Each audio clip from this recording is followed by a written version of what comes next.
बदलते भारत की शान।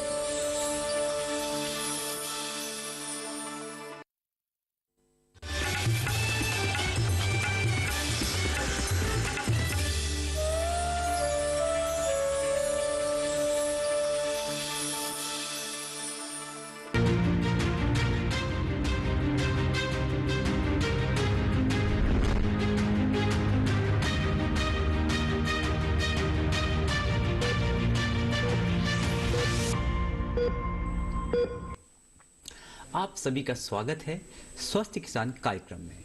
मैं हूं आदित्य कुमार। कैंसर दुनिया की सबसे खतरनाक बीमारियों में से एक है। पिछले कुछ वर्षों के दौरान इसके मामलों में तेजी से बढ़ोतरी दर्ज की गई है। हालांकि लगातार हुए अनुसंधानों रिसर्च की वजह से इसका इलाज संभव हो पा रहा है। WHO यानी विश्व स्वास्थ्य संगठन का कहना है कि सभी तरह के कैंसरों का इलाज अब मुमकिन हो चुका है। चूंकि ये आमतौर पर बिना लक्षण के ही फैलती रहती है, इसलिए इसे खामोश यानी साइलेंट रोग भी कहा जाता है। कई बार जागरूकता में कमी की वजह से भी लोग इसकी चपेट में आ जाते हैं या एडवांस स्टेज तक, काफी जो एडवांस स्टेज है वहां तक पहुंच जाते हैं। इसी बात को ध्यान रखते हुए हर साल पूरी दुनिया 4 फरवरी को विश्व कैंसर दिवस मनाती है। आज के स्वस्थ किसान कार्यक्रम में हम एक बार फिर कैंसर पर बात करने वाले हैं। हमारा विषय रहेगा कैंसर, जागरूकता से बचेगी जान। अगर आप इस बारे में कुछ पूछना चाहते हैं, समाधान चाहते हैं, तो निसंकोच अभी इसी समय हमें फोन कर सकते हैं। जी हाँ, हमारे टोल फ्री नंबर है 1800113060 और 1800113061। इस फोन पे आपका कोई भी पैसा नहीं लगना है। आज के विषय पर बात करने के लिए हमारे बीच 3 मेहमान, 3 एक्सपर्ट आए हुए हैं। आप उनका स्वागत कीजिए। हमारे पहले एक्सपर्ट है प्रोफेसर समीर बख्शी, जो एम्स के institute of rotary cancer hospital में प्रोफेसर हैं। आपका बहुत बहुत स्वागत है डॉक्टर साहब। हमारे दूसरे मेहमान हैं डॉक्टर सुशील मानधनिया। आप एम्स में पूर्व वरिष्ठ निवासी या कि सीनियर रेजिडेंट रह चुके हैं। आपका भी वेलकम है डॉक्टर साहब। हमारे तीसरे मेहमान हैं डॉक्टर मुकुल अग्रवाल, जो एम्स के रक्त शास्त्र यानी हेमेटोलॉजी डिपार्टमेंट में असिस्टेंट प्रोफेसर के पद पे कार्यरत हैं। इसके साथ ही हमारे साथ स्काइप पर जुड़ेंगे डॉक्टर प्रभात मलिक, जो अतिरिक्त प्रोफेसर IRCH एम्स हैं। आपका भी स्वागत है डॉक्टर मलिक। और बातचीत की शुरुआत करने से पहले कैंसर और विश्व कैंसर के इतिहास को बताती हुई एक रिपोर्ट देख लेते हैं।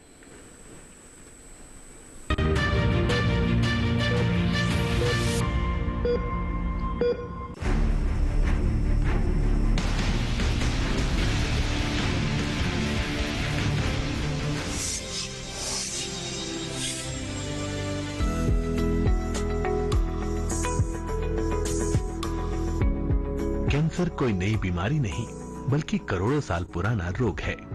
कैंसर आज भयंकर समस्या का रूप ले चुका है और ये मौत के लिए जिम्मेदार सबसे बड़े कारणों में से एक है।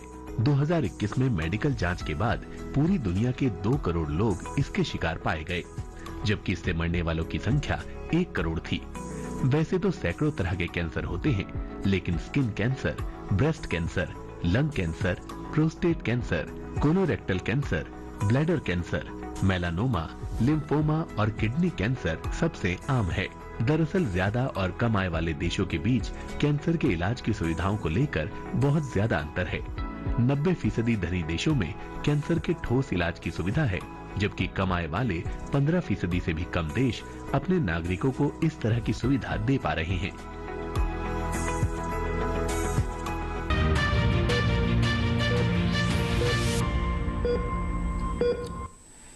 तो आपने देखी बेहद ज्ञानवर्धक रिपोर्ट। आइए बातचीत की शुरुआत करते हैं। मैं रुख करना चाहूंगा प्रोफेसर समीर बख्शी आपका।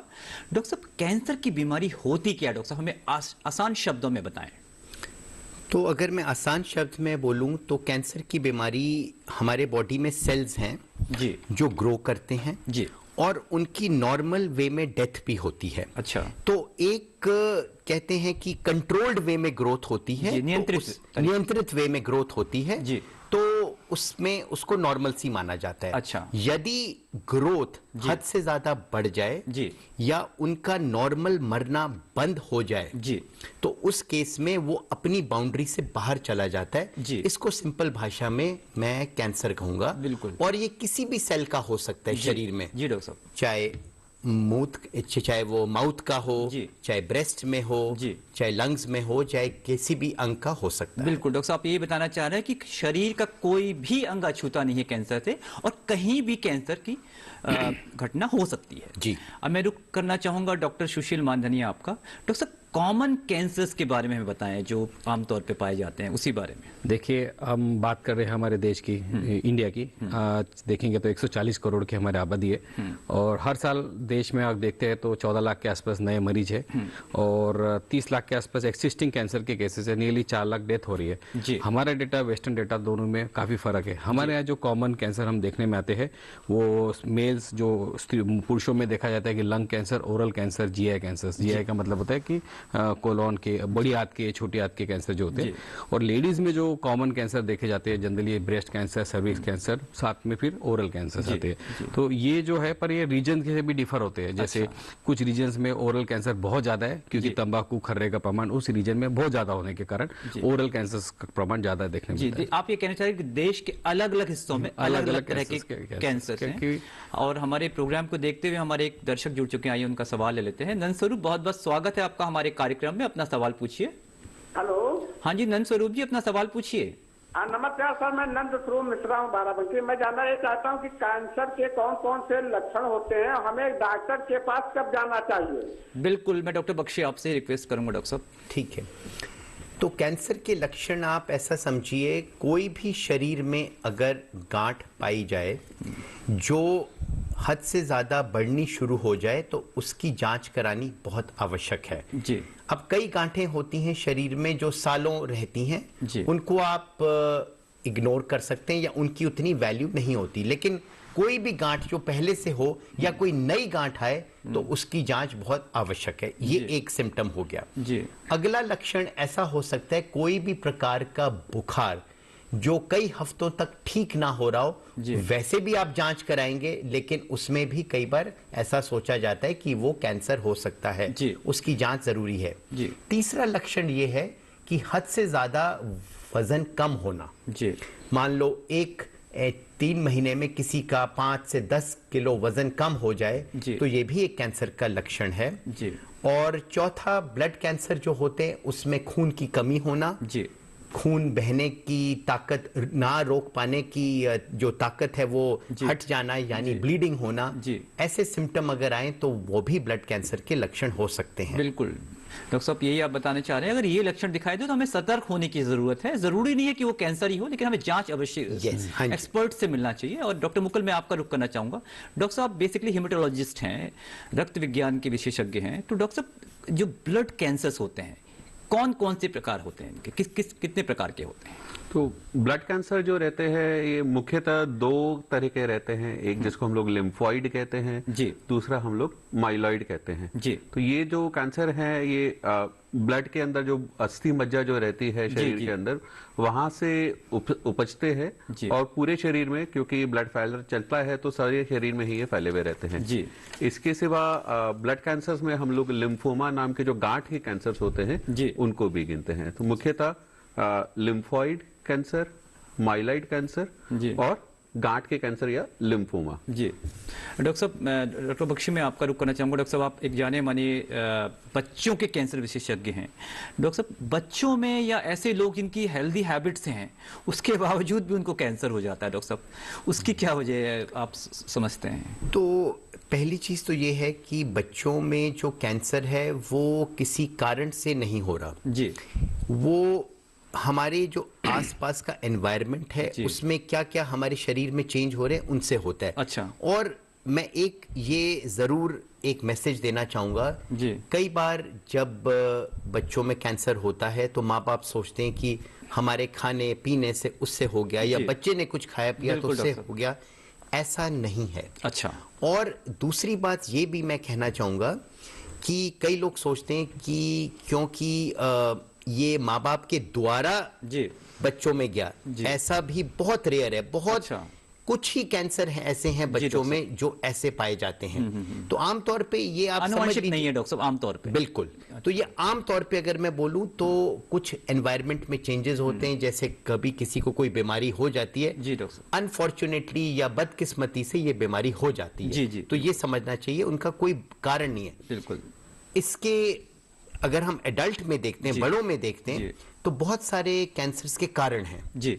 ज्यादा सिगरेट पीना, तंबाकू च्यू करना, तंबाकू लेना, ज्यादा मात्रा में शराब पीना, अगर ऐसी चीजें कोई करता है तो उसमें कैंसर उन कारणों से हो सकता है। जी डॉक्टर साहब, बिल्कुल आपने अच्छे से बताया कि अगर हम कुछ खराब आदतों को छोड़े तो कैंसर से बड़े लोग तो बच ही सकते हैं। इस बीच हमारे एक कार्यक्रम को देखते हुए एक और दर्शक जुड़ चुके हैं। आनंद जी, बहुत बहुत स्वागत है आपका हमारे कार्यक्रम में, अपना सवाल पूछिए। नमस्कार सर। नमस्कार आनंद जी, अपना सवाल पूछिए। आज ये मैं जानना चाहता कि कैंसर एक बार ठीक हो जाने के बाद दोबारा होने की कहाँ पर संभावना होती है और कैसे हो सकती है दोबारा? ठीक है, हमने आपका सवाल सुन लिया। मैं डॉक्टर सुशील आपका रुख करना चाहूंगा। रिलैप्स की बात कर रहे हैं कि एक बार लौटना, उसके विषय में आप क्या बताना चाहेंगे? नमस्ते आनंद जी। देखिए, कैंसर का जो इलाज है और जो ट्रीटमेंट है और जिसमें जो रिलैप्स की संभावना है, सबसे मेन रहता है इसका क्या स्टेज पे आपकी डायग्नोसिस होती है। सेकंड होता है कि आपने ट्रीटमेंट कितने पूरी ली की नहीं ली है, ये भी बहुत इंपॉर्टेंट होता है ट्रीटमेंट के इसके लिए। क्योंकि देखा जाता है कि कई बार जब पेशेंट का डायग्नोसिस होता है, जैसे मुख का कैंसर है, होता डायग्नोसिस बहुत जल्दी है, पर हमने देखा है कि पेशेंट का डायग्नोसिस से लेके डॉक्टर के ट्रीटमेंट तक के लिए जो समय है 3 से 3.5 महीने का है। और ये जो बहुत ही इंपॉर्टेंट समय होता है, पेशेंट बहुत सारी अल्टरनेट ट्रीटमेंट्स में, व्यवस्था में कुछ जो जादू टोना या छोटे मोटे दवाइयों में कर देता है। इसके कारण जो स्टेज 1 की बीमारी होती है स्टेज 3 स्टेज 4 तक पहुंच जाती है। और ये देखा जाता है कि अगर स्टेज 1 में क्योर रेट्स आर नियरली 90-100% के आसपास चल जाते हैं, वही बीमारी स्टेज 4 में आती है तो 20% 10% तक आ जाती है। समय का बहुत इंपॉर्टेंट है कि समय, दूसरा है करेक्ट ट्रीटमेंट और कंप्लीट ट्रीटमेंट। क्योंकि कई बार देखा जाता है कि पेशेंट ट्रीटमेंट बीच में से छोड़ देते हैं या पूरा ट्रीटमेंट नहीं ले पाते। ऐसे मरीजों में वापस आने की संभावना बहुत ज्यादा हो जाती है। इसीलिए हमारा मेजर जो 2 रोल रहता है वो रहता है कि करेक्ट ट्रीटमेंट, पूरा ट्रीटमेंट, साथ साथ में फॉलोअप भी होना बहुत जरूरी है। कई बार ऐसा होता है कि पेशेंट ट्रीटमेंट ले लेते हैं, उसके बाद दोबारा फॉलोअप के लिए आते हैं, जो जांचें बोल रहे वो नहीं होती। इसके कारण वो जो रिलैप्स है या बीमारी वापस आने की जो स्टेज है वो कई बार बहुत लेट पता चल जाती है। तो ये भी एक हमारे कैंसर के डेथ रेट्स को बढ़ा देते हैं। बिल्कुल, जैसे आनंद जी, डॉक्टर सुशील बता रहे थे कि कैंसर के जो मरीज हैं, एक तो उन्हें समय पे इलाज तो करवाना ही है, साथ ही डॉक्टर के संपर्क में रहना बेहद आवश्यक है। अगर वो डॉक्टर साहब के संपर्क में रहते हैं, जैसे उन्होंने बताया है, तो वापस आने की संभावना को कम किया जा सकता है। इस बीच हमारे साथ डॉक्टर प्रभात मलिक भी जुड़े हुए हैं, उनका रुख कर लेते हैं। डॉक्टर प्रभात, आपका बहुत बहुत स्वागत है हमारे कार्यक्रम में। डॉक्टर साहब, हाँ डॉक्टर साहब, मेरा सवाल आपसे ये है, क्योंकि आप लंग कैंसर के माहिर माने जाते हैं, लंग कैंसर की वजह क्या होती है डॉक्टर साहब? लंग करीब 70 से 80% लोगों में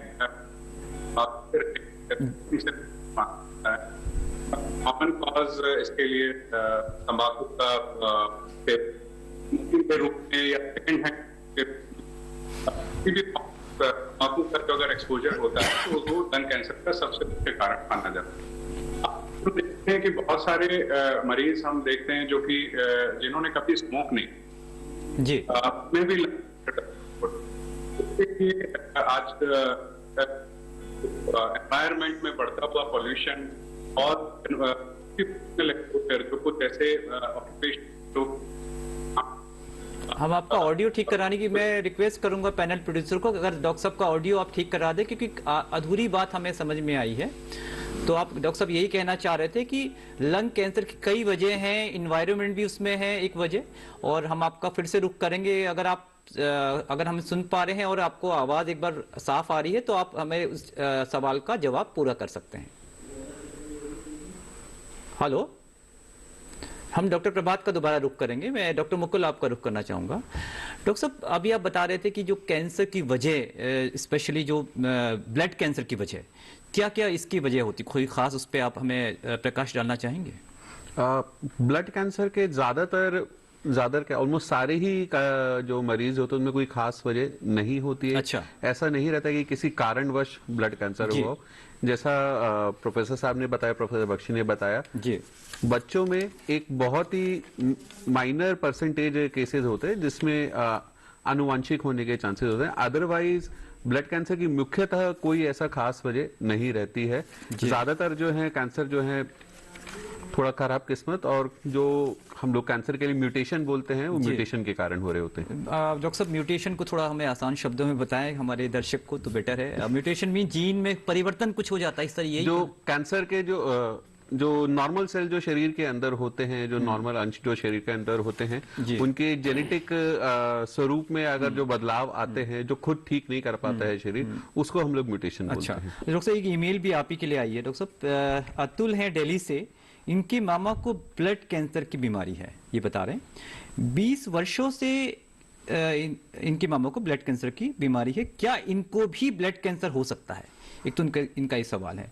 और इनकी इम्यूनिटी लेवल ये बता रहे थोड़ा कम है, जो आम आदमी है उससे जल्दी जल्दी बीमार पड़ जाते हैं, तो इनको क्या एहतियात बरतनी चाहिए डॉक्टर साहब? देखिए, इम्यूनिटी सबका अच्छा रहे ये चीज जरूरी है जी। इम्यूनिटी कम होने पे कुछ तरह के कैंसर का रिस्क बढ़ता है, बट पर से अगर हम लोग देखें ब्लड कैंसर का रिस्क इस तरीके से नहीं बढ़ रहा होता है जी।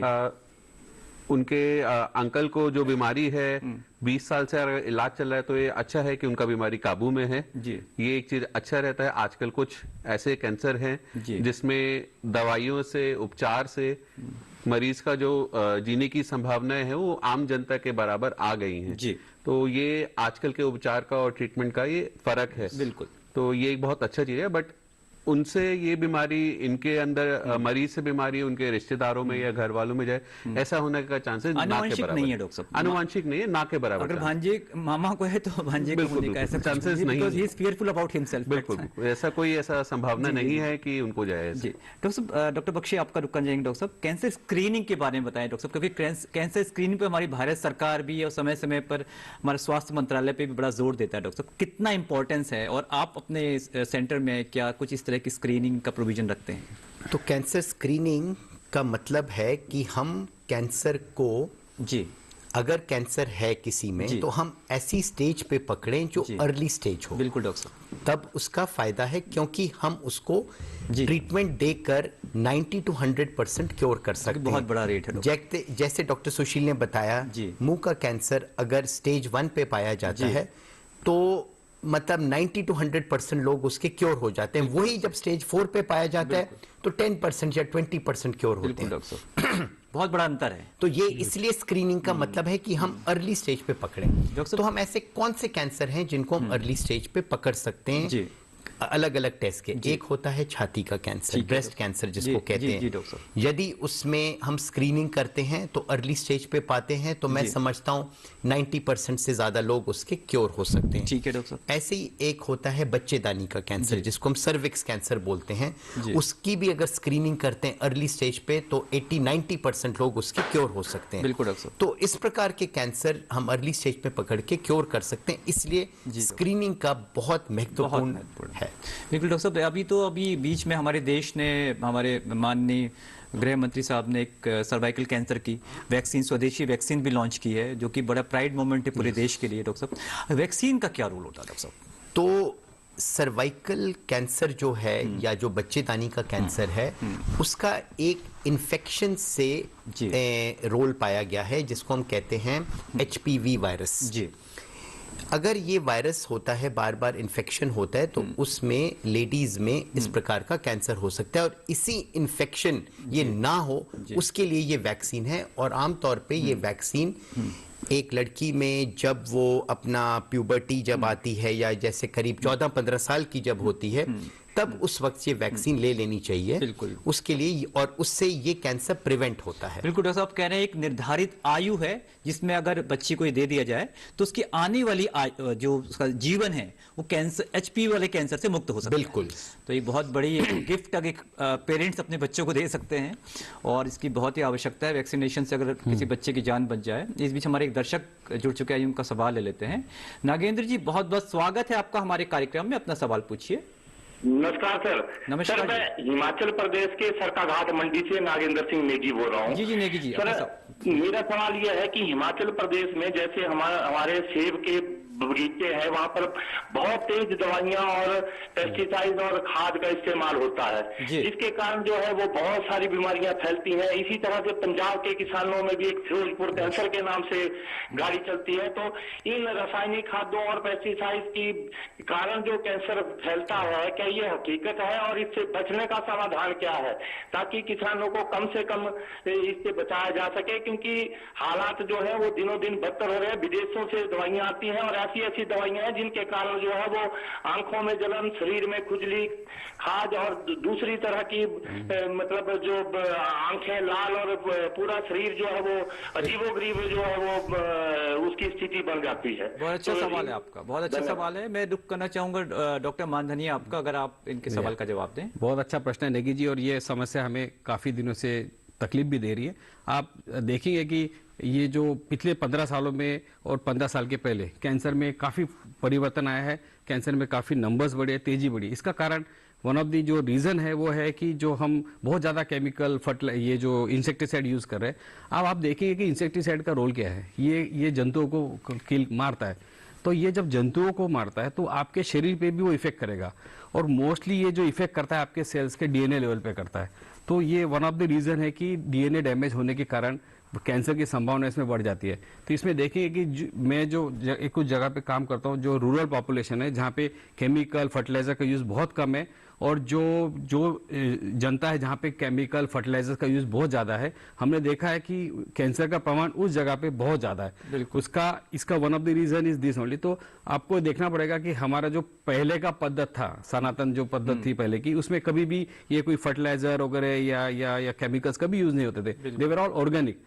तो उस समय में आप देखूंगा कि आपके दादा दादी नाना नानी के जमाने में आपने कैंसर का वर्ड बहुत ही रेयरली सुना होगा।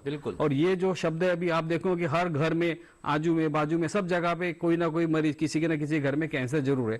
तो वन ऑफ द रीजन ये डेफिनेटली है ये। और हमें हमारे को इसके लिए प्रोटेक्शन ये रहेगा कि कम से कम उसका यूज करे, यूज करते समय शरीर को पूरी तरह से ढके, ताकि हमारे शरीर को कोई भी कारणवश उसका एक्सपोजर भी ना हो और इनहेल भी ना हो। कई बार इनहेलेशन से भी वो हो सकता है, तो ये प्रिकॉशन लेनी जरूर है। बिल्कुल, अगर हम जैसे डॉक्टर साहब बता रहे हैं उन तरीकों से अपने आप को बचाएं तो बहुत हद तक आप बच भी सकते हैं। तो आप इनकी बातों का पालन करेंगे तो आपकी मदद अवश्य होगी। मैं रुक करना चाहूंगा डॉक्टर मुकुल आपका। डॉक्टर साहब, आप जैसे हेमेटोलॉजी के एक्सपर्ट हैं, किस तरह के मरीज आपके पास आते हैं रोजमर्रा में? हेमेटोलॉजी के जो कैंसर के जो मरीज रहते हैं वो छोटे बच्चों से लेकर 1 साल 2 साल के बच्चों से लेकर 80-90 साल तक के बच्चे के मरीज, सब उम्र के मरीज आ रहे होते हैं। ब्लड कैंसर के जो कॉमन जो मुख्य लक्षण रहते हैं वो खून की कमी होना, बार बार इन्फेक्शन होना, या फिर कोई भी नई जगह से रक्तस्राव होना, एक्सेसिव ब्लीडिंग जिसको हम लोग बोलते हैं, ये कॉमन ब्लड कैंसर के सिम्टम्स रहते हैं। या फिर शरीर में अलग अलग जगह, गले में, बगल में, पैरों में गांठें आना, ये कॉमन सिम्टम्स रहते हैं ब्लड कैंसर्स के। इसके सिवा जब बड़ों में जो कैंसर्स में है, जब हमारी तिल्ली का साइज बढ़ने लगे, मुख्यतः वो रहे, कमर का दर्द जो ना जा रहा हो, उसमें हम लोग मल्टीपल माइलोमा नाम का एक ब्लड कैंसर रहता है, वो एक कारण रह सकता है। इस तरह के बहुत सारे जो मरीज हैं जो हेमेटोलॉजी से रिलेटेड कैंसर के मरीज हैं, और ये रोजमर्रा में हम लोगों के पास आ रहे होते हैं। बिल्कुल, मैं डॉक्टर प्रभात का ब्रेक के बाद रुक करूंगा। एक अंतराल का समय हो गया, छोटे से अंतराल से लौटते हैं, फिर डॉक्टर प्रभात के पास जाएंगे। तब तक आप हमारे कार्यक्रम में बने रहिए।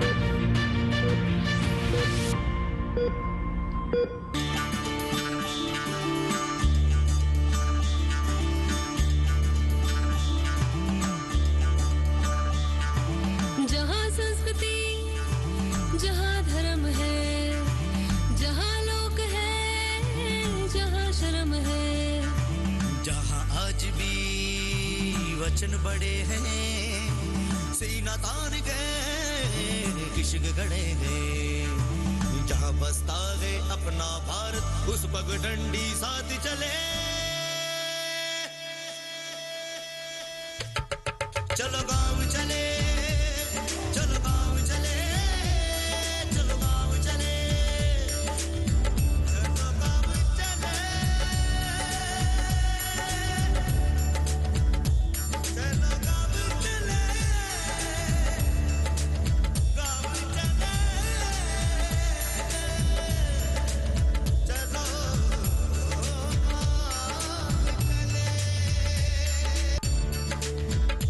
ही कार्यक्रम चलो गांव चले 27 नवंबर से हर रविवार रात 8:30 बजे सिर्फ दूरदर्शन किसान पर।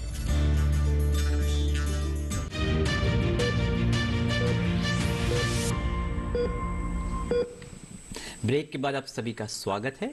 अब हम डॉक्टर प्रभात मलिक का रुख करेंगे। डॉक्टर साहब, अगर आप हमें सुन पा रहे हैं तो मैं आपसे एक सवाल पूछना चाहूँगा।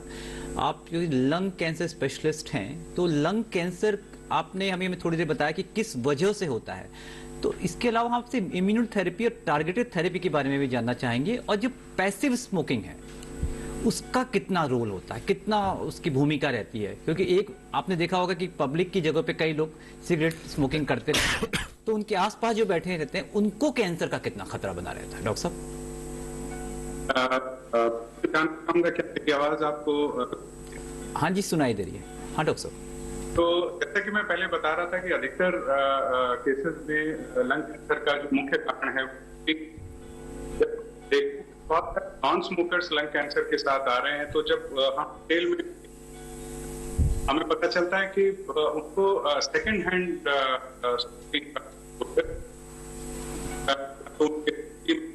क्या उनके वर्क जी, तो वो जो तंबाकू का स्मोक वो लोग इनहेल करते हैं, तो वो भी कैंसर का एक मुख्य कारण होता है।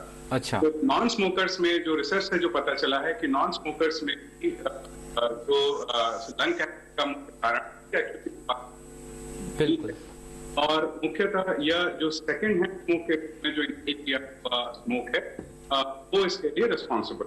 अच्छा जी डॉक्टर साहब, तो हमें अपने आसपास अगर कोई पिए, तो वैसे तो गवर्नमेंट ने बहुत जुर्माना वगैरह लगाना शुरू भी कर दिया कई अस्पतालों ने, और ये प्रूव भी हो चुका है साइंटिफिकली भी कि जो इनडायरेक्टली इनहेल करते हैं या अगर कोई पी रहा है उसके आसपास जो बैठेंगे उन पर भी उसका असर होता है। यही आप कहना चाह रहे हैं डॉक्टर साहब। इम्यूनोथेरेपी में मैं आपसे पूछना चाहूँगा डॉक्टर साहब कि जो टारगेटेड थेरेपी है, इम्यूनोथेरेपी है, या क्या एडवांसमेंट हुए हैं हाल फिलहाल में कैंसर के इलाज में? तो अब तो साइंटिफिक एडवांसेस के चलते समझ पाए हैं हम बीमारी के बिहेवियर को, कैंसर सेल्स के बिहेवियर को बेहतर जी, जैसा कि मेरे बाकी कॉलेज पेशेंट हैं, तो कैंसर के डेवलपमेंट और कैंसर के बढ़ने के लिए लंग कैंसर में भी पता है कि कुछ पेशेंट हैं तो सेल्स की जो जेनेटिक फॉर्मेशन है, तो आपका ऑडियो क्लियर नहीं आ रहा है डॉक्टर साहब। मैं रिक्वेस्ट करूंगा अपने पैनल प्रोड्यूसर को, अगर डॉक्टर साहब का ऑडियो बेटर हो सके हम उसको बेहतर तरीके से सुन पाएंगे। और मैं डॉक्टर बख्शी यही सवाल आपसे पूछना चाहूंगा डॉक्टर साहब। इम्यूनोथेरेपी को सिंपल भाषा में हम ऐसा समझना चाहेंगे कि जब भी कोई कैंसर होता है जी, तो एक लड़ाई है जी, हमारा शरीर उसको मारना चाहता है, जो हमारी इम्यूनिटी है उसको मारना चाहती है, और कैंसर उस पे अपना सक्सेस पाना चाहता है। अब उस लड़ाई में जो जीत जाता है वो ही आगे बढ़ता है जी। तो यदि हमारी इम्यूनिटी पीछे रह गई तो कैंसर सक्सीड कर जाता है और कैंसर बढ़ जाता है। बिल्कुल डॉक्टर साहब। तो क्या होता है कि जब कैंसर रहता है, हमारी इम्यूनिटी उसको मार रही है, तो कैंसर सेल जो उधर है वो कुछ ऐसी चीजें पैदा करता है कि वो हमारी इम्यूनिटी को एस्केप कर सके या उससे मर ना पाए, धोखा दे जाए हमारे मारने के तरीके को। उस मारने के तरीके को जब वो धोखा देता है तो आजकल ऐसी दवाइयां बन गई हैं कि हम उसको रोक सकें और वापस हमारा शरीर उनको जो हमारी इम्यूनिटी है उस कैंसर सेल को मार सके। सिंपल भाषा में ये है इम्यूनोथेरेपी। बिल्कुल। तो जो दवाइयां उस धोखे चीज जो पैदा हुई कैंसर के सेल से उसको मारती है। बिल्कुल डॉक्टर साहब, बहुत अच्छी है इम्यूनोथेरेपी। डॉक्टर साहब, क्या अभी हमारे देश में पूरी तरीके से ये उपलब्ध है इम्यूनोथेरेपी? इम्यूनोथेरेपी उपलब्ध है जी, और कुछ ऐसे कैंसर हैं जिस पे बहुत अच्छी तरीके से काम भी करती है। सारे कैंसर पे नहीं है? नहीं, सब कैंसर पे नहीं करती और कुछ ही कैंसर पे काम करती है जी। जैसे आपने कैंसर आपने दिखाया था जब आप अपनी रिपोर्ट बता रहे थे, एक कैंसर है, स्किन का कैंसर है, मेलानोमा। जी जी। तो आज से 15 साल पहले अगर मैं बात करूं या 10 साल पहले अगर वो कैंसर आता था स्टेज 4 का जी, तो क्योर रेट 5% भी नहीं था। बिल्कुल डॉक्टर। आज की डेट में इम्यूनोथेरेपी से 100 में 50-60% मरीज स्टेज 4 के भी अगर आते हैं तो उससे क्योर हो पाते हैं। लंग कैंसर में भी इसका रोल है। प्रॉब्लम यह है कि इस वक्त इसका कॉस्ट बहुत ज्यादा है, तो सब लोग अफोर्ड नहीं कर पाते। लेकिन अच्छी चीज ये भी है कि जो मात्रा में ये कैंसर की ये इम्यूनोथेरेपी देनी चाहिए, आजकल ऐसा भी पाया जा रहा है कि अगर हम इसका डोज उसका बहुत कम डोज भी देते हैं तो भी वो कैंसर को मार पाते हैं। तो आने वाले टाइम में हो सकता है इसकी कॉस्ट और कम हो जाए, क्योंकि जो मात्रा हमें रिक्वायर्ड है वो बहुत कम हो जाएगी। अच्छा, तो ये हमारी उम्मीद है कि आने वाले टाइम में बहुत सारे मरीज इसको ले पाएंगे जहां पे जरूरत हो। बिल्कुल। एक मैसेज और दूंगा, हर कैंसर का इलाज इम्यूनोथेरेपी नहीं है। ठीक है, ये जो डॉक्टर विशेषज्ञ निर्धारित करेंगे, पेशेंट नहीं कह सकता कि आप मेरी इम्यूनोथेरेपी कीजिए। और मैं रुख करना चाहूंगा डॉक्टर सुशील मानधनिया आपका। डॉक्टर साहब, ये जो स्पेशल टारगेटेड थेरेपी की बड़ी बात होती है समय समय पर, ये क्या होती है? क्योंकि अमूमन ये माना जाता है कि जो रेडिएशन है वो पूरे, अगर आप किसी शरीर के हिस्से में डालते हैं तो वो आसपास के जो अच्छे सेल हैं उनको भी मार देते हैं। तो ये टारगेटेड थेरेपी क्या होती है? देखिए, आपको समझना पड़ेगा कि जब कैंसर है तो कैंसर को ट्रीटमेंट के लिए हमारे पास ऐसा कुछ तो सिस्टम चाहिए कि जो सिर्फ कैंसर के सेल्स को ही मारेगा, बिल्कुल, और नॉर्मल सेल्स को नहीं मारेगा। जैसे कैसा होता था कि एक ये रूम है, रूम में हमको एक बंदे को है जो टेररिस्ट है उसको किल करना है, हम बॉम्ब डाल दिए तो साथ में सब लोग मर गए। पर अगर उसी के जाके उसके हेड पे मारते हैं तो दैट इज टारगेट। सो इसका मतलब है कि हमको ऐसा सेल्स को पकड़ना है जिसपे कि वो कैंसर का टारगेट है। तो पहला काम रहता है कि इसमें टारगेट ढूंढना कि भाई ये कैंसर में टारगेट है क्या। फिर दूसरा देखते हैं कि भाई ये टारगेट ही वो सेल्स को, कैंसर को बढ़ा रहा है। और तीसरा, उसके अगेंस्ट में कोई ऐसी दवा रहनी चाहिए जो उसको टारगेट को नलीफाई कर सके। तो सबसे पहले जो टारगेट थेरेपी का जो रोल आया था वो था एक टैमोक्सिबन नाम की दवा, जो कि हार्मोन रिसेप्टर को टारगेट करती थी। वो उस समय टारगेट शब्द नहीं आया था। बिल्कुल डॉक्टर। अब हमारे पास ऐसी दवाइयां हैं जो कि कैंसर के टारगेट्स को टारगेट करते हुए सिर्फ कैंसर के सेल्स को ही किल करती है और नॉर्मल सेल्स को बिल्कुल भी अटैक नहीं करती। इसके कारण हमारा कैंसर क्यूर बढ़ गया है। बिल्कुल डॉक्टर। और साइड इफेक्ट्स बहुत कम हो गए हैं और इसके कारण पेशेंट की क्वालिटी ऑफ लाइफ बहुत अच्छी हुई है इसमें। बिल्कुल, जैसा कि आप बता रहे हैं, घबराने की जरूरत नहीं है। हमें विशेषज्ञ से समय पर जो है टाइम पे संपर्क करना है, क्योंकि नए नए एडवांसमेंट, नए नए अनुसंधान के द्वारा आगे आ रहे हैं और हमारा जो सक्सेस रेट है वो भी बढ़ा। यही हमारे विशेषज्ञों का जो कहना था अभी चर्चा के दौरान। अभी एक आकांक्षा जुड़ चुकी है, उनका सवाल ले लेते हैं। आकांक्षा जी, बहुत बहुत स्वागत है आपका, अपना सवाल पूछिए। सर, आप सभी को नमस्ते।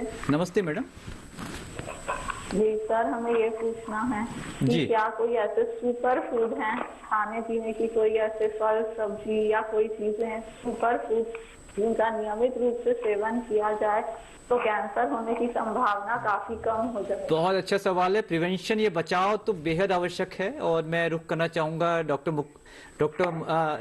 डॉक्टर प्रभात, अगर आप लाइन पे हैं तो डॉक्टर साहब इनके सवाल का जवाब दीजिए आकांक्षा जी के। हेलो डॉक्टर प्रभात।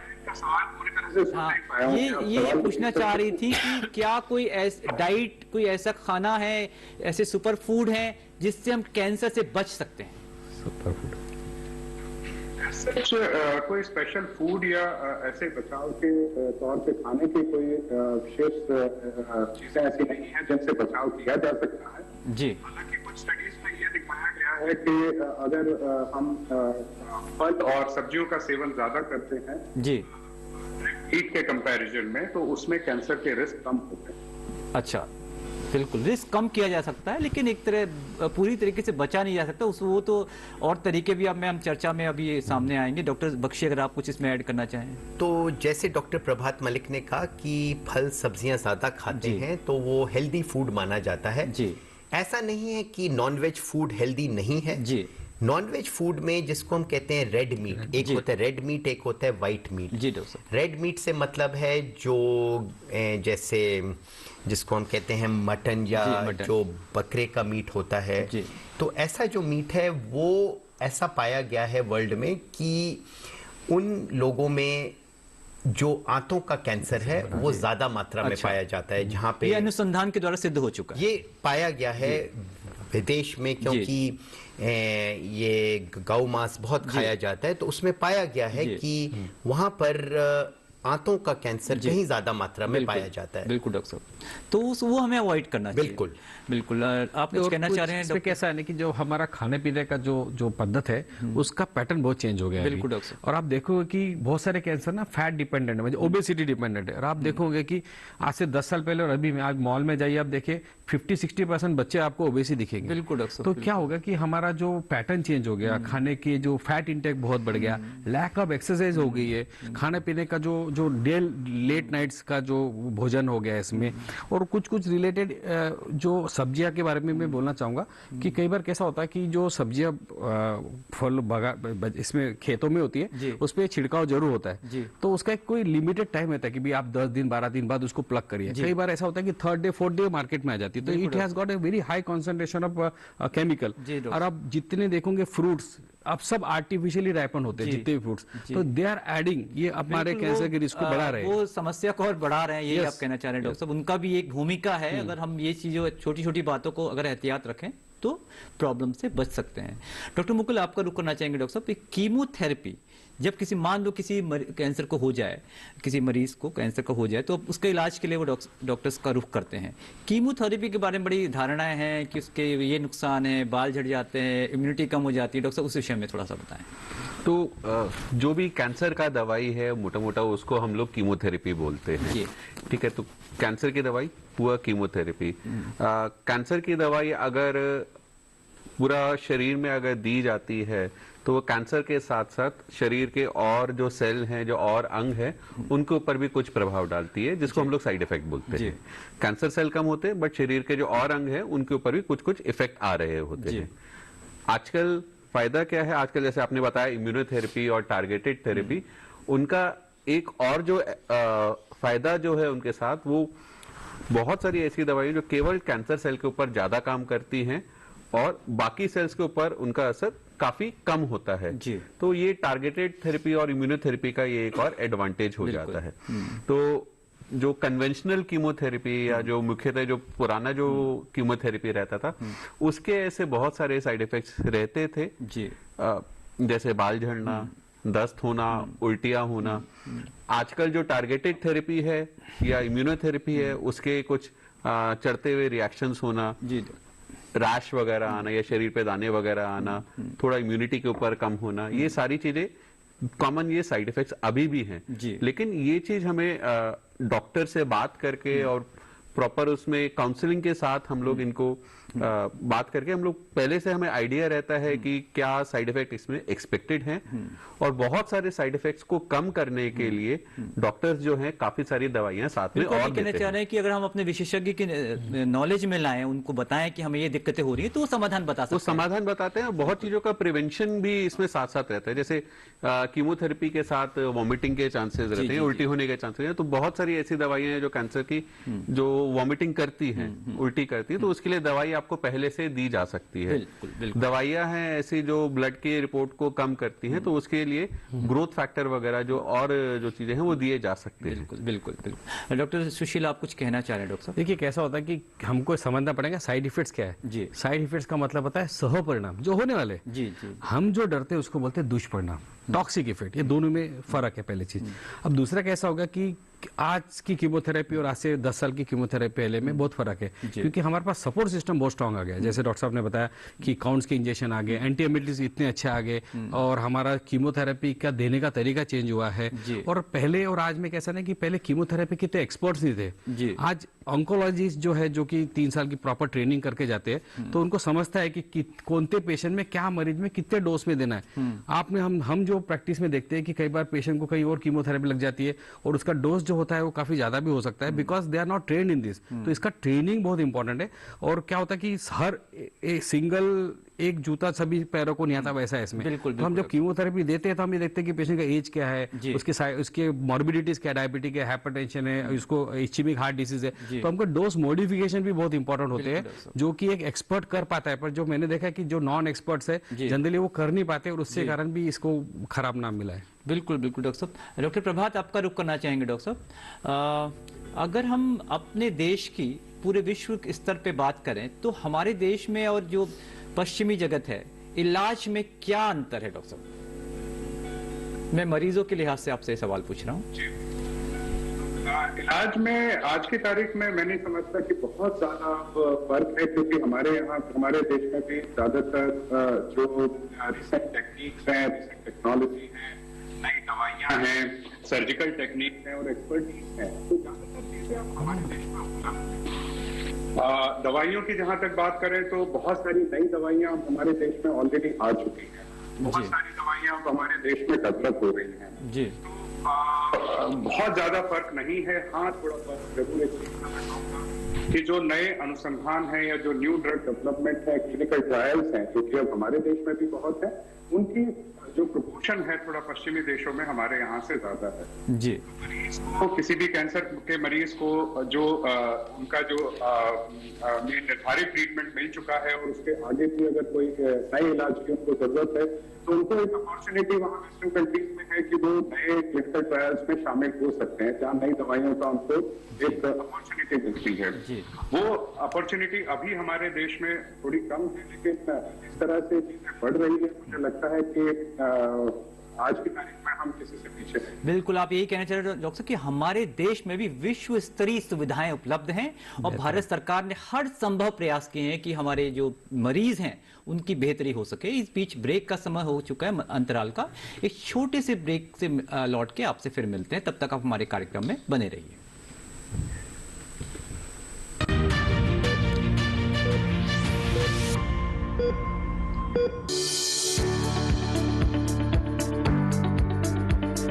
कृषि और पशुपालन है एक दूसरे के पूरक। घर आंगन से लेकर व्यावसायिक फार्म तक, मुर्गी पालन से लेकर रेगिस्तान के जहाज तक, बीमारियों से अब पशुपालक ना हो परेशान। विशेषज्ञ करेंगे आपकी समस्या का समाधान। जुड़िए हमसे, पूछिए अपने सवाल। ईमेल के जरिए भी आप हमारे साथ जुड़ सकते हैं। हमारी ईमेल आईडी है ddkisanapc@gmail.com। हमारे टोल फ्री नंबर हैं 1800-113060 और 1800-113061। देखिए अपना पशु चिकित्सक हर रविवार शाम 6:30 बजे दूरदर्शन किसान चैनल पर।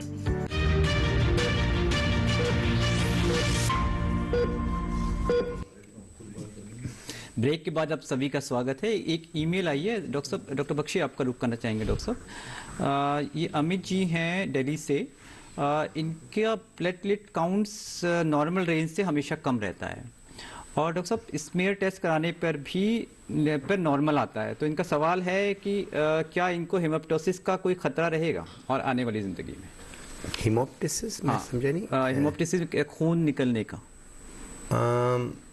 यदि प्लेटलेट काउंट थोड़ा सा कम है और बाकी सेल लाइंस कैसी हैं, अगर हीमोग्लोबिन बिल्कुल ठीक है, साइज बड़ा है क्या प्लेटलेट्स का? साइज बड़ा है, मे बी डॉक्टर मुकुल इसका आंसर कर पाएंगे, वो हेमेटोलॉजिस्ट हैं। प्लेटलेट के लिए जो ब्लीडिंग जो होती है, प्लेटलेट का ब्लीडिंग दो कारणों से रह सकता है। या तो प्लेटलेट का साइज से नहीं जी, प्लेटलेट का या तो फंक्शन ठीक ना हो या फिर प्लेटलेट का नंबर बहुत कम हो। अमूमन प्लेटलेट के कारण जो ब्लीडिंग होती है वो प्लेटलेट का नंबर कम होने के कारण होती है। और ये नंबर जो है एवरेज हम लोग देखते हैं कि प्लेटलेट काउंट अगर 30,000 से कम है उस समय पे ब्लीडिंग का रिस्क थोड़ा सा ज्यादा रहता है। तो आकार का बड़े होने से कोई फर्क नहीं पड़ता है? प्लेटलेट का साइज से कुछ मेजर फर्क नहीं रहता है। कुछ एक आनुवांशिक बीमारियां हैं जिसमें प्लेटलेट का साइज कम या ज्यादा हो सकता है, जिनमें कुछ हद तक ब्लीडिंग का रिस्क रहता है। वो इसलिए मैंने कहा कि प्लेटलेट का जो फंक्शन जो है अगर वो ठीक है, नंबर अगर 30,000 से ऊपर, तो ब्लीडिंग के चांसेस काफी कम रहते हैं। बात नहीं। और हमारे देश में कुछ रीजन्स हैं, स्पेशली नॉर्दर्न इंडिया में कुछ रीजन्स है जहां पे कॉमनली लोगों में प्लेटलेट का नंबर थोड़ा सा कम और साइज थोड़ा सा ज्यादा मिलता है। तो ये कोई अनोखी बात नहीं है, ये आम बात है, एबनॉर्मल चीज नहीं है, कॉमन चीज है जी। ज्यादातर मरीजों का जिनमें प्लेटलेट काउंट 30,000 से ऊपर रहता है उसमें हम लोग कोई दवाई भी नहीं देते। जी जी डॉक्टर बख्शी, आपका रुख करना चाहेंगे डॉक्टर साहब। आमतौर पे आप जैसे बच्चों के एक्सपर्ट हैं, बच्चों के कैंसर के, क्या उनमें इलाज से कितने सही होने की संभावना बनी रहती है बच्चों में? तो अगर आज की डेट में मैं बोलूं तो मैं समझता हूं कि 70% मरीज जी डॉक्टर साहब बच्चों में जो कैंसर होते हैं वो क्योर हो जाते बहुत हैं। बड़ा सक्सेस रेट है। तो 70% तो काफी, और हमारा एम है कि हम 70 को 80 to 90 पर लेकर जाएं। बिल्कुल डॉक्टर। तो 70% क्योर हो जाते हैं। बिल्कुल, इसमें भी वो दोहराए की बात नहीं है कि जो एडवांस स्टेज में आते हैं उनमें क्योर रेट कम रहते हैं, और जो अर्ली स्टेज में आते हैं तो उनमें क्योर रेट ज्यादा रहता है। विदोष की अपेक्षा यहाँ पे थोड़े एडवांस स्टेज में आते हैं, तो इसलिए क्योर रेट वेस्टर्न कंट्रीज की अपेक्षा थोड़ा कम रहता बिल्कुल है। डॉक्टर, क्योंकि अवेयरनेस हो सकता है, जागरूकता की कमी हो, और हमारा जो ये प्रयास है उसी तरफ है कि ये लोगों को जागरूक बनाए ताकि समय पे आपके पास आए और समय पे उनका क्योर हो सके। जैसे ब्लड कैंसर है, मैं समझता हूँ आज की डेट में 70% बच्चों में क्योर हो जाता है। एडल्ट में भी करीब 50% लोग उसके ठीक हो जाते हैं जड़ से। बिल्कुल डॉक्टर साहब, देखिए समय पे आने की जरूरत है। मैं आपका रुक करना चाहूंगा डॉक्टर सुशील मानधानिया। डॉक्टर साहब, ये बताइए कि आमतौर पे होता ये है कि जब किसी व्यक्ति को कैंसर हो जाए तो घर वाले थोड़ा सा असमंजस में पड़ जाते हैं कि क्या हम उनके साथ रूम शेयर करें, क्या हम उनके बर्तनों में खाना खाएं। इस बारे में आप क्या कहना चाहेंगे? बहुत अच्छा क्वेश्चन है ये हर मरीज के रिलेटिव हमें जरूर पूछते हैं ओपीडी में, जी सर ये मेरा बच्चा छोटा है, माताजी के पास जाने दिया जा सकता है क्या छोटा? देखिए, कैंसर छुआछूत की बीमारी नहीं है, पहली चीज है। और इस उदाहरण को हम बताने के लिए हम उनको बताते हैं कि देखिए, अगर ये ऐसे कैंसर छुआछूत होता तो आज मेरी फोटो लग चुकी होती। तो इसका मतलब है कि हम तो दिन भर 10 साल 15 साल से कैंसर में हैं। तो कैंसर छुआछूत की बीमारी बिल्कुल नहीं है, और इससे विपरीत होना चाहिए, क्योंकि ऐसे समय में इनको हमारी जरूरत है। तो ऑलरेडी ये बीमारी से लड़ रहे हैं, एक सदमे से लड़ रहे हैं, और अगर इस तरह से अगर बर्ताव किया जाए समाज से या फैमिली से, तो वो मानसिक भी टूट जाती है। तो ये हमको बहुत ही स्ट्रांगली समाज को बताना है, लोगों को बताना है कि ये छुआछूत नहीं है या इन्फेक्शन की बीमारी नहीं कि एक को होएगा तो घर में सभी को हो जाएगा। और ऐसे वक्त उनको हाँ ये जरूर ध्यान रखना है कि भाई इनको आइसोलेशन इसलिए दिया जाता है कि इनकी इम्यूनिटी कम होती है, ताकि इनको किसी घर के मेंबर में किसी को बुखार है, इन्फेक्शन है, खांसी है, उनको इनके नजदीक नहीं जाने दे, ताकि इनको इन्फेक्शन ना मिल सके, क्योंकि उनको जल्दी कैच हो जाता है। ये विपरीत होना चाहिए, बिल्कुल हाँ विपरीत होता है। और विश्व स्वास्थ्य संगठन का इस बार की जो थीम है वो ब्रिज द केयर गैप है, कि हमें उनकी जो केयर है ज्यादा से ज्यादा उनकी केयर करनी है, ताकि उनको आइसोलेशन, अकेलेपन का सामना ना करना पड़े। इस बीच हमारे एक दर्शक जुड़ चुके हैं, आइए उनका सवाल ले लेते हैं। बहुत बहुत स्वागत है महेश जी आपका हमारे कार्यक्रम में, अपना सवाल पूछिए। हाँ नमस्कार सर। नमस्कार। हाँ मुझे एप्लास्टिक एनीमिया है, अभी मेरा ट्रीटमेंट एटीजी का ट्रीटमेंट क्लियर हुआ है, पूरा हुआ है, तो अभी क्या प्रिकॉशन लेना पड़ेगा? आप लाइन पे बने रहिए, मैं डॉक्टर मुकुल आपका रुख करना चाहूंगा। डॉक्टर साहब इनके सवाल का जवाब दें। आप सवाल को एक बार दोहरा दीजिए डॉक्टर साहब। नहीं महेश जी, मुझे एप्लास्टिक एनीमिया है। अच्छा एप्लास्टिक एनीमिया, ठीक है। आपका उम्र कितना होगा महेश जी? 50 ईयर्स है। सो एप्लास्टिक एनीमिया में जो एटीजी जो आपने दवाई बताया, ये आज की डेट में आपकी उम्र के लिए ये सबसे अच्छा इलाज है। वो एटीजी लिया है सर मैंने। जी, आप ऑलरेडी एटीजी ले चुके हैं, तो एटीजी का तो क्या प्रिकॉशन लेना है? तो एटीजी के साथ आपकी साइक्लोस्पोरिन या और दवाइयां साथ में चलती हैं कुछ समय के लिए। एटीजी के साइक्लोस्पोरिन जी, तो जरूरी रहता है। इस समय आपका इम्यूनिटी जो है थोड़ा कम रहेगा, तो रोगों से बचाव के लिए आपको पूरा ध्यान रखना है। घर में अगर कोई रोगी है या किसी को इन्फेक्शन है तो उनसे थोड़ा सा सावधान रहना है।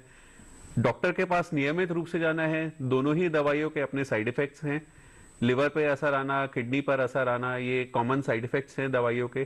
तो उसके लिए मॉनिटरिंग करते हुए आपको नियमित रूप से 2 हफ्ता 4 हफ्ता में जैसे भी आपके डॉक्टर साहब आपको फॉलोअप के लिए बुलाते हैं वो जाना रहेगा। जब तक एटीजी का रेस्पॉन्स आने में, दवाइयों का रेस्पॉन्स आने में 3 से 6 महीने का समय लगता है, तो इस बीच में भी आपको हो सकता है ब्लड चढ़ाने की या प्लेटलेट चढ़ाने की आवश्यकता बनी रहे। तो रेगुलर फॉलोअप जो है जरूरी रहेगा। बिल्कुल, जैसे डॉक्टर साहब बता रहे हैं आप उसको पालन करिए और आपकी समस्या का समाधान हो जाएगा। मैं रुक करना चाहूंगा डॉक्टर प्रभात मलिक आपका। हेलो डॉक्टर प्रभात, क्या आप हमें सुन पा रहे हैं? हाँ डॉक्टर साहब, मैं ये जानना चाहता हूँ, अभी हमने बात की कैंसर के जागरूकता के ऊपर कि क्या कैंसर का पूरी तरह क्योर आज की डेट में संभव है? कैंसर का जो क्योर है जो हम कहते हैं वो डिपेंड करता है स्टेज के ऊपर। अगर हम अर्ली स्टेज में कैंसर को डिटेक्ट करते हैं तो हम सर्टेनिटी से कह सकते हैं कि इसमें क्योर संभव है। अगर एडवांस स्टेज में और हाई रिस्क डिजीज की बात है तो जिसमें कई बार बीमारी ठीक होने के बाद दोबारा वापस आ जाती है, जिसे हम रिलैप्स कहते हैं जी। क्योर की संभावना जनरली स्टेज के साथ ऐसे हैं जो अभी जो और नए ट्रीटमेंट कीमोथेरेपी के जो नए एडवांसमेंट हैं उसके साथ सिर्फ दवाइयों के जरिए ठीक किए जा सकते हैं। जैसे कि मैं एक एग्जांपल देना चाहूंगा कि जो क्रॉनिक माइलॉइड ल्यूकीमिया एक एग्जांपल टारगेटेड थेरेपीज के लिए दिया जाता है कि जब एक दवाई इमैटिनिब नाम की जो दवाई है जब तक नहीं आई थी उस समय तक इस बीमारी के लिए बोन मैरो ट्रांसप्लांट के अलावा और कोई दूसरा इलाज नहीं था। आज एक टैबलेट मात्र से 90% से ज्यादा मरीज उससे ठीक रहते हैं और अब तो कुछ मरीजों में हम दवाई को रोक भी सकते हैं जो पूरी तरह क्योर हो सकते हैं। तो अगर आपकी बात टर्म क्योर की अगर हम बात करें तो ये निर्भर करता है कि किस स्टेज में हम बीमारी को पकड़ रहे हैं और कौन सी बीमारी। बिल्कुल डॉक्टर साहब, आपने बड़े अच्छे से बताया कि वो निर्भर करता है कि क्या स्टेज है बीमारी की। और मैं आपका रुख करना चाहूंगा डॉक्टर बख्शी, अगर हम बीएमटी की बात करें, बोन मैरो ट्रांसप्लांट की, इसका जिक्र भी डॉक्टर साहब ने किया। डॉक्टर साहब, क्या ये पेनफुल प्रोसीजर है, होता क्या डॉक्टर साहब, इस विषय में हमें थोड़ा सा बताएं। तो बोन मैरो ट्रांसप्लांट जो है इसको दो तरीके से समझा जा सकता है। एक तो हम जिसको कहते हैं ऑटोलॉगस। ऑटोलॉगस का मतलब है पेशेंट के अपने सेल शरीर से निकाले जाते हैं और वो ऐसे निकाले जाते हैं एक जैसे हम ब्लड डोनेशन करते हैं। अच्छा, उस प्रकार से सेल्स को बाहर निकाला जाता है और ये आमतौर पे हम उन कैंसर में करते हैं जो कि रिलैप्स हो गए हैं। तो हम इतनी ज्यादा मात्रा में दवाई देना चाहते हैं कैंसर की, अगर हम खाली वो दवाई देंगे और ये सेल वापस नहीं देंगे तो परमानेंटली डैमेज हो जाएगी बॉडी। उसके लिए हम जो सेल बाहर निकालते हैं वापस देते हैं और वो भी हम वेन के थ्रू देते हैं। जैसे हम पानी की बोतल चढ़ाते हैं, ग्लूकोज चढ़ाते हैं, वैसे ही देते हैं सेल्स। और वो करीब 10 से 15 दिन बाद दवाई कीमोथेरेपी देने के बाद वापस शरीर में बोन मैरो में वापस पहुंच जाते हैं। इसको हम कहते हैं ऑटोलॉगस बोन मैरो ट्रांसप्लांट। दूसरा जो है जिसको हम कहते हैं एलोजेनिक। एलोजेनिक यानी आप अपने किसी भाई बंधु से उसके सेल्स लेते हैं, एक मैचिंग का प्रोसीजर है और उसके बाद हम वो सेल्स देते हैं। आमतौर पे ये हम जो प्रोसीजर है करते हैं, जैसे जो ब्लड कैंसर की बीमारी है, ब्लड कैंसर की बीमारी वापस आती है तो उनमें हम अपने सेल ना लेकर शरीर पेशेंट के अपने ना सेल लेके कोई भाई बंधु के सेल लेकर ट्रांसप्लांट करते हैं। तो उसमें भी प्रोसीजर सेम है, सिर्फ एक अतिरिक्त चीज ये है कि जो सेल भाई बंधु के दिए हैं उनका कई बार रिएक्शन हो सकता है और उन रिएक्शन को कम करने के लिए कुछ एक्स्ट्रा दवाइयां दी जाती हैं 2 से 3 महीने के लिए। ठीक है डॉक्टर साहब। डॉक्टर लास्ट में मैं आपसे, अभी समय हमारा लगभग समाप्त हो चुका है डॉक्टर सुशील, हम डायग्नोसिस की अगर बात करें डॉक्टर साहब, क्योंकि बायोप्सी करवाने के लिए अक्सर डॉक्टर साहब बोलते हैं, तो बायोप्सी के लोग की भी बड़ी धारणाएं हैं दिमाग में कि अगर हम बायोप्सी कराएंगे तो टुकड़े की जांच, जिसको आम भाषा में लोग बोलते हैं, उससे भी कैंसर और फैलेगा। तो इस विषय में आप क्या बताना चाहेंगे? ये जनरली देखा है कि ये बहुत बड़ी समस्या है हमारे लिए और पेशेंट का ये शब्द होता है औजार लगाने से कैंसर फैल जाता है, इसको छेड़ना नहीं चाहिए। ये बहुत बड़ा रेसिस्टेंस होता है जिसके कारण मैंने देखा है कि जैसे ब्रेस्ट कैंसर है, मुख के कैंसर है या कहीं भी कैंसर है, जनरली बहुत मरीज ऐसे होते हैं कि जो ये नहीं करना चाहते, इस कारण से वो ट्रीटमेंट लेते ही नहीं है और वो कोई ना कोई ऐसा अल्टरनेट मेडिकेशन पे चले जाते हैं जहाँ पे बायोप्सी नहीं बोली जाती है। और हमने देखा है कि वो मरीज दोबारा वापस जरूर आते हैं हमारे पास, पर तब आते तब ऑलरेडी वो स्टेज 1 से या स्टेज 2 से स्टेज 4 तक पहुंच जाते हैं। तो आपको ये समझना पड़ेगा कि कैंसर का डायग्नोसिस का मतलब है कि भाई ये सही में कैंसर है कि टीबी है, या इन्फेक्शन है, कैसे बताओगे आप? जैसे गले में गांठ है, ये तो टीबी की भी हो सकती है, इन्फेक्शन की भी हो सकती है, कैंसर की भी हो सकती है। इसका इलाज तभी हो पाएगा तब हम उसका करेक्ट डायग्नोसिस करेंगे। तो हमारे पास 2 ही मेन ऑप्शन रहते हैं ट्रीटमेंट में, correct diagnosis and then correct staging. तो डायग्नोसिस का पार्ट अगर हम छोड़ दे तो हम आगे का ट्रीटमेंट कर ही नहीं सकते। तो हमारे लिए 2 इंपॉर्टेंट रहते हैं कि भाई कैंसर का डायग्नोसिस के लिए टिश्यू म्हणजे बायोप्सी जरूरी है, और अब तो बायोप्सी का रोल और बढ़ गया है क्योंकि हम बायोप्सी से हम ये भी जान सकते हैं कि इसमें कौन सा टारगेट है, कौन से दवाइयां काम कर सकती है इसमें, और इम्यूनोथेरेपी काम करेंगी कि नहीं करेगी, इसके लिए जो टेस्टिंग होती है PDL1 वगैरह टेस्टिंग वगैरह, वो भी हम कर सकते हैं। इसका मतलब है वो डायग्नोसिस के भी काम आ रहा है और प्रोग्नोसिस के लिए भी काम आ रहा है, म्हणजे कि ये बीमारी किस तरह से बिहेव करेंगे, तो वो दोनों चीज के लिए इसलिए बायोप्सी करना जरूरी है। कहना चाह रहे हैं कि जो जांचें हैं इससे इलाज का रास्ता क्लियर साफ दिखाई देता है और ये बेहद आवश्यक है और इससे फैलने का कोई भी रिस्क नहीं है, जो कि आपने क्लियर कर दिया। मैं डॉक्टर प्रभात मलिक आपका बहुत बहुत शुक्रिया करना चाहूंगा, आपने हमें बेहद महत्वपूर्ण जानकारी दी। और इस बीच हमारे कार्यक्रम का लगभग समय समाप्त हो चुका है। कम शब्दों में डॉक्टर मुकुल, अगर आप कोई संदेश देना चाहें तो मेरा संदेश यही रहेगा कि आपको अगर कैंसर का संभावना या कैंसर का कोई भी लक्षण लगता है तो जल्दी से जल्दी आप विशेषज्ञ डॉक्टर से मिले। जो बायोप्सी की जांच है कैंसर की डायग्नोसिस के लिए, उसके बिना आगे नहीं बढ़ा जा सकता है। तो वो जांच से डरने का नहीं, उसको जांच को कराइए, स्टेजिंग की जांच कराइए और जिस तरीके से भी आपके स्पेशलिस्ट डॉक्टर बताते हैं इलाज के लिए आगे बढ़िए। कैंसर से डरने की जगह कैंसर के इलाज से आज की तारीख में बहुत सारे मरीजों का इलाज संभव है। बहुत सारे मरीज पूरी तरीके से क्योर हो जाते हैं। बिल्कुल। डॉक्टर समीर बख्शी सर, आपसे रिक्वेस्ट करना चाहेंगे। मैं एक मैसेज ये देना चाहूंगा, क्योंकि लोग साइड इफेक्ट से बहुत डरते हैं और ये फैक्ट भी है। मैं ये बताना चाहूंगा कि आज की डेट में बहुत सारी दवाइयां आ गई हैं जिससे कैंसर की जो दवाइयों के साइड इफेक्ट हैं उनको कम किया जा सकता है। डॉक्टर सुशील, आपका कम शब्दों में एक ही लाइन में मैं बोलना चाहूंगा कि अगर हमको कैंसर पे विजय पानी है तो इसका अर्लीएस्ट डायग्नोसिस जरूरी है।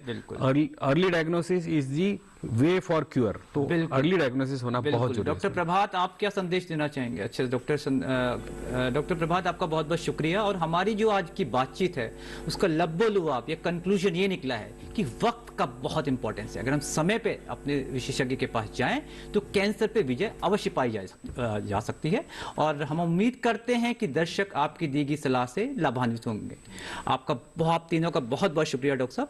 अगर आपको कुछ सुझाव हो दर्शकों तो आप हमें लिख भी सकते हैं या ईमेल भी कर सकते हैं। हमारा पता है डीडी किसान, कमरा नंबर 38, केंद्रीय कार्यक्रम निर्माण केंद्र, दूरदर्शन, खेलगांव, नई दिल्ली 110049। इसके अलावा आप हमें ईमेल भी कर सकते हैं। हमारा ईमेल एड्रेस है swasthkisan@gmail.com। आज के लिए बस इतना ही। अगले सप्ताह आपसे फिर मुलाकात होगी। तब तक आप स्वस्थ रहें और मंगल रहें। नमस्कार।